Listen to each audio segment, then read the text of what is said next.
Okay, folks, continuing on. We are looking at the beautiful traditional silver head badge on the Divide adventure touring model. The Commotion Divide is one of the 4 core adventure touring bikes that we're talking about in this first group of videos. And again, my name is Dwan Shepard. I'm with Commotion Cycles. And let's try to get in the frame here just briefly so it's not a completely faceless video. Thank you for watching. Hope you're enjoying this series of videos on some of the bikes that we produce here. The Divide model is a 29er based model. So you can see here we're equipped with Vittoria Evolution 29 by 1.9 tires. That's a pretty nice beefy tire. And one of the things that people like about the bigger hoops, as they're sort of affectionately called, is that you just get a sense that you can roll over anything. And so people really like the 29-inch wheels for backcountry touring, gravel roads, dirt roads, trails, dirt. You can really get away from civilization and get into some very interesting touring where a typical paved road might not take you. The bike that we're looking at, a lot of people are excited to see this. Commotion is really the first company that produced standard bicycles with the Pinion Gearbox. And the Pinion Gearbox is pretty appealing for a number of reasons. I think one of the things that a lot of people like about the Pinion is that it is integrated with the frame. You see this bike doesn't have a traditional round bottom bracket like that one does. So this we call the cradle, and it is basically a mount for the Pinion Gearbox. Here you can see the underside of that. So this gearbox is integrated into the frame.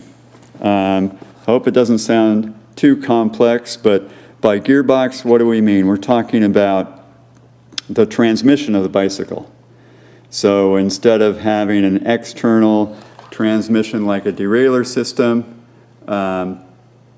which is certainly well proven over the years, what if you wanted a transmission that's completely sealed from the elements?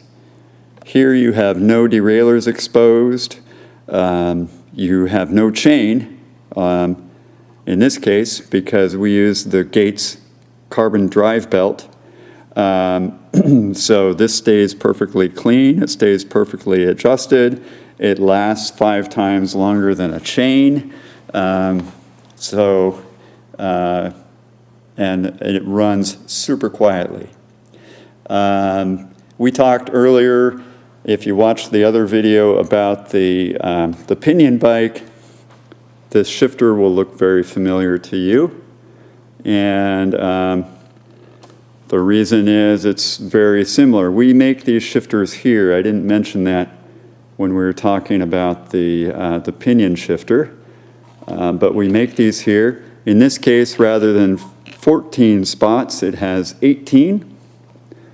We got a little glare here, sorry about that. Let's see if we can get rid of that. Okay, so we have 18 gears with this Pinion P118 gearbox. And like the roll-off, you can shift this whenever you want. If you have, in the scenario that I described earlier, you've gone very fast down a hill, you're loaded with gear, You suddenly had to come to a stop. Maybe a herd of elk passed in front of you. You had to stop suddenly. Okay, now you have to go uphill.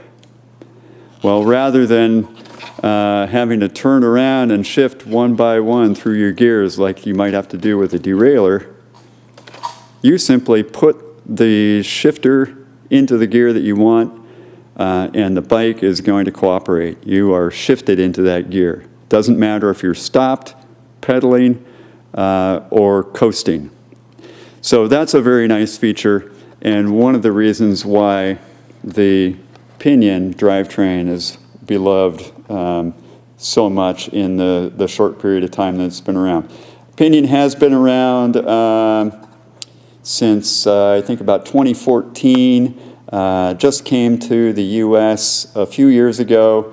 Again, we were one of the first manufacturers to embrace this and really design bikes around it. And what we do that's unique among bicycle companies, I think, is we offer different drivetrains for all these bikes. So if you wanted to get yourself a Divide 29er with a derailleur drivetrain like the Americano bike behind it, or perhaps you want the roll-off speed hub like the Pangea that I showed earlier, you can do that. And we're very happy to make it.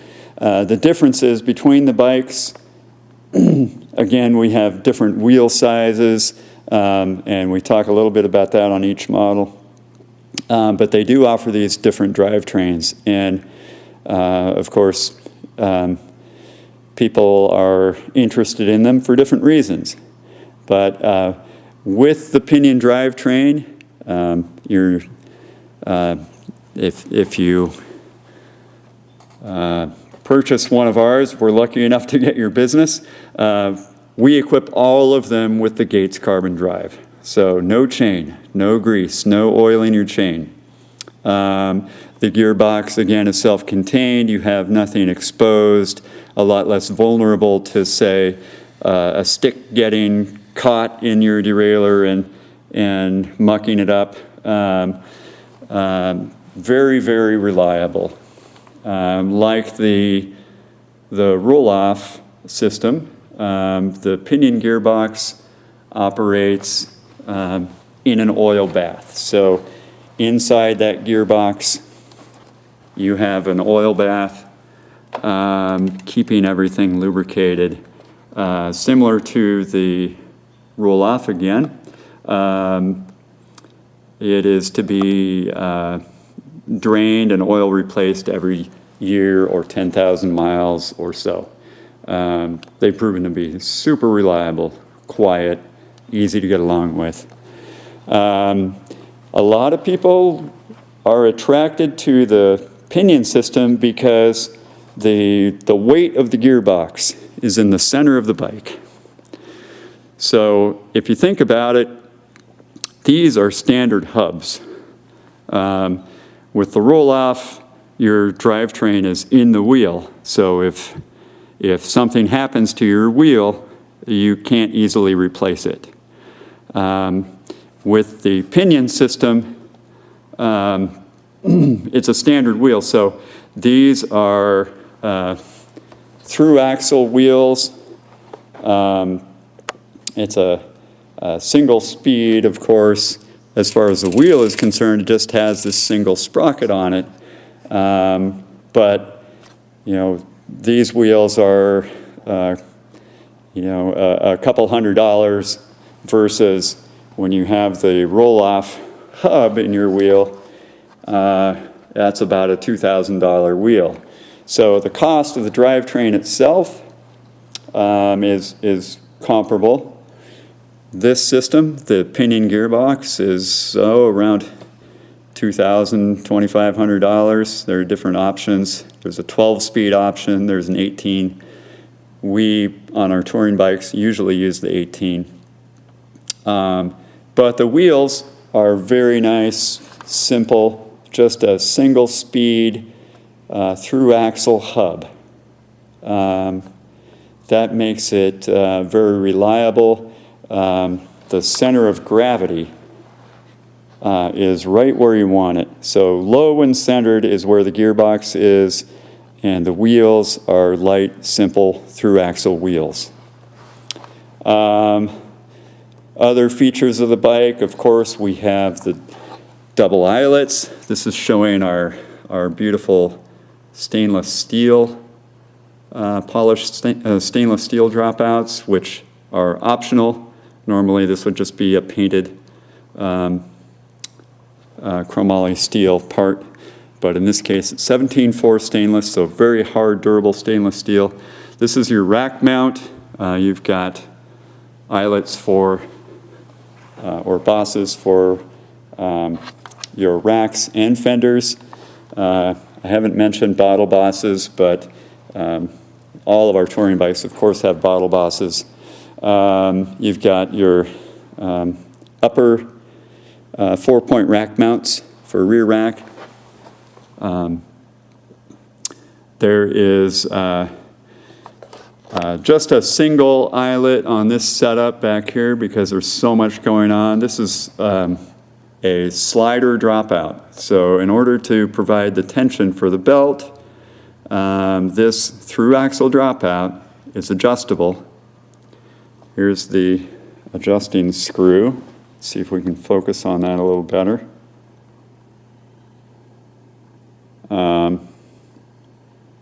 Hope you can see that all right. There's the adjusting screw, and these are the lock nuts or locking bolts for the sliding assembly.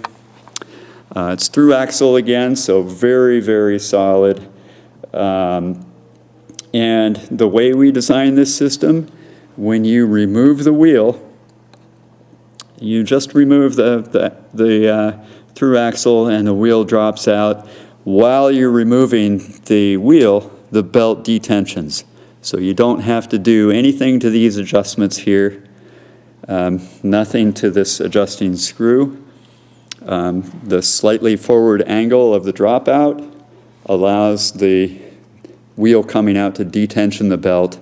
So if you have to fix a flat tire or other sorts of maintenance, or maybe load it in the trunk of your car, etc. When you put the wheel back in, you place the belt back on the sprocket, you pull it into the slots, and you get your tension back at the same time. So there's no fussing over the tension of this belt other than, you know, a year into it, you may have to add a little tension as the teeth wear on the sprockets. The